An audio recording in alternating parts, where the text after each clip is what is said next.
Everyone, welcome back to Against Grain podcast. My name is Sarah, and today I have a special guest. Want to introduce yourself? I'm Colin.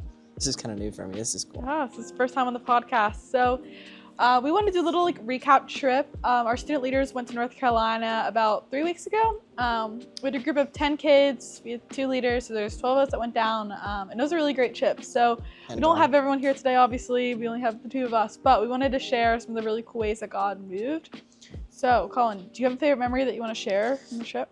Okay, so we did small groups, kind of we broke out into guys and girls, right? Yeah. And the guys went way too long, but because we were talking about so many big things, how talk to God and what was happening on the mission trip, and whenever I have really powerful things that happen on me, I start shaking, and John's like, "Are you okay?" And I'm just like, "Oh yeah, I'm fine." And it got really bad. And John he was like, "Hey, is this a good thing that's happening, or is it more of a bad thing that's happening that you're just scared about?" I'm just like, I wish I could say it's good, but it's kind of scaring me. So they all pray over me. And the weirdest thing is, so we're outside, right, in the parking lot, and it's all of a sudden the wind starts rushing past so fast, and there's this black cat that I couldn't see, but it's walking around, and all of a sudden it starts screeching, something's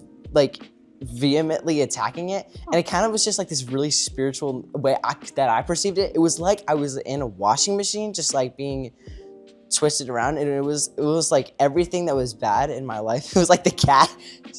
But it was so scary because the cat was going absolutely berserkos. That's not even a word, but it was really cool to because they were all just praying for me, and the wind and everything. It was just really cool. It was a total God thing, and that was really cool. Yeah, there were a lot of different ways that I feel God moved. I know for me, you know the story, but for the podcast, so John told us about this trip probably 3 months ago, and when he first announced it to all the student leaders, I was like, I'm not interested. This is cool. I'm one of the only seniors, student leaders, so I was like, yeah, none of my really close friends are going, none of my small group girls are going, so I never really gave it a thought. I kind of decided I wasn't going, and after about a month or so, I was like, you know what, maybe I should at least pray about it. I am given an opportunity, maybe I should bring it to God. So I prayed about it, and at this point, having to my parents, sign up is due any day now, I don't even know, and I was like, I think I'm supposed to go on this trip, even though I don't really want to. So I go up to John, and I'm like, hey, I think I'm supposed to go. And he says, I'm really sorry, but there's no spots. And honestly, I was like, dang it. I heard from God wrong. I was so confident that I heard his voice and I was supposed to go on this trip, but there's just no way for me to go. So that was about a month before the trip. We leave. And that we left on a Sunday, right? Yes. Yeah. And that Wednesday, I went up to John, the Wednesday before. I'm like, hey, any spots? And he's like, no, there's no room. So I was like, all right, got it. So fast forward to Sunday. I wake up early I don't even know why I woke up early, but I just woke up, and I had a quiet time with God, and I felt like I was supposed to go to Providence. So Prov is a different church, 15 minutes from my house. So I text my friend, and I'm like, hey, this is really random. I usually go to Calvary, but I feel like I'm supposed to go to Prov this morning. So she goes, oh my gosh, I'm going to come pick you up and we'll go together. So we go to Prov. It was a really great message on work ethic and working for the Lord. And then we were just hanging out after. So I go to her house and we're eating lunch, and I get a call from my mom, and she says, Sarah, John just told me they have a spot for you, but they leave in an hour. And I was like, an hour? Okay. So my friend Hannah, she quickly drops me off at my house. And the way it worked, it's just so crazy with the whole timing that if I were to go to Calvary and drive 30 minutes back to my house and 30 minutes back to Calvary, I wouldn't have made it. But because I was in Westchester, I was able to get home and have 20 minutes to pack. My mom got home, dropped me off, and I made it on time to go on the trip. So I said to my mom on the way here, I was like, I should have packed a bag. I was so confident. I knew that I was supposed to go on this trip, but I kept hearing no's from everyone else. But I knew I heard God's voice a month ago. So I got on the trip, and God moved in so many ways. There's so many stories that we could tell. Oh my gosh. You go on it. Want to tell a TV story? Me? See, well, I wasn't. Okay, so what I heard, and you can fill in the gaps because I wasn't there for the rest of the phone call, but okay. Oh yeah, you weren't there for that? No, I was there for the ending, and I caught most of it. But basically what happened, so we were we were driving all in the van, getting back from like the Asheville Dream Center, which is the That's place where we were serving with. And we were like talking about watching a movie, and obviously like in the van we had like some sort of iPad that was really quite small, and we like I didn't feel like a bunch of people were like really into that, so we wanted to watch the movie. I know we brought up Matrix, that didn't ever happen, which is a bummer. But we wanted to watch a movie, right? And then Wes had this idea. He's like, hey, we should buy a TV and donate it. Yeah. And since there's like literally just this TV stand in the place we were staying, it's totally a great idea. So we were just like, oh, we'll break it in. So we got the TV. We went to like a Walmart, got it. It wasn't even that bad. And we donated it. And what was her name? I was thinking, I forget her name. Yeah. She was really sweet. I'm not even going to try to guess, but she called, and she was a part of the Asheville Dream Center, or like the caretaker of the place. Yeah, she like owned the place. Yeah. And it was like she had been asking for so many things, because obviously this place is newer, and it still needs to be finished. And like obviously there's the TV, it's just not there. So she was like, oh my gosh, like I was in the car the other day, and I was just like praying, like, God, please, can I just have a TV or something? And it was just a complete God thing that we had that TV there. It was really cool, because I think it's cool when you can see like Wes hear from the Lord of like, hey, like go buy this TV, but then you also have this, I forget her name, but she was praying for the TV, so we got to see like God move, or like two people following the Lord. Like something moved, I don't know. And she was so thankful. She called us crying. I was like, listen, like I've been praying so much for this TV, and like you guys did it, or Wes did it. Cool. So that was really cool. Another moment for me, I think it was me. I wish everyone was here, we could talk about it, but me, Chris, and John were you there actually? No, me, Chris, John, and Georgia, I think. We were bringing boxes of produce around for everyone that needed it. And we go up to this one girl, and I feel like I just could tell like she needed prayer, right? So Chris and I go up to her, and we introduce ourselves, and we ask if, she needs any prayer. And she says, I'm actually pregnant, and I had no idea. Oh, yeah, I remember this. And she goes, I'm 6 months pregnant with a girl. Her name is Anna Beth, and can we pray for her?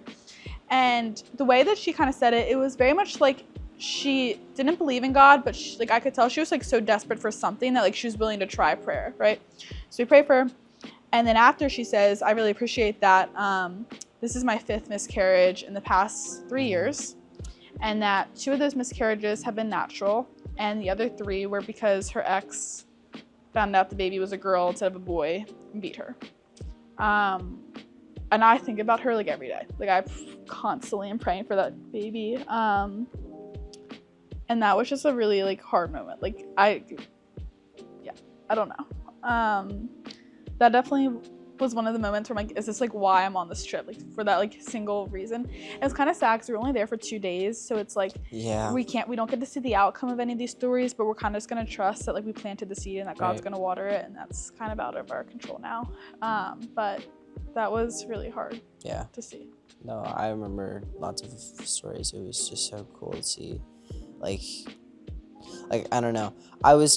We were all kind of like going into like, I don't know, what seemed like a lesser like impoverished area, if you know what I mean. Like especially that second time where we went into like the community, and even like the leader of the Asheville Dream Center or whatever, she was like, this isn't, you might actually like think you might want to live here or something. This isn't like crazy. But she's like, this place just had a shooting and everything. And I don't know, like we were handing out Easter baskets, and it was just really cool to see. I don't know where I was going with this, but no, you're great. It was, there was a lot of moments. I'm trying to think. Another time, I think it was Christian Joey went to evangelize, and there was this woman that they started telling the gospel to, and then after they tell her the gospel, she said, "No, I really appreciate that. I have stage 4 cancer, and I decided to end my treatment last week because I'm just done."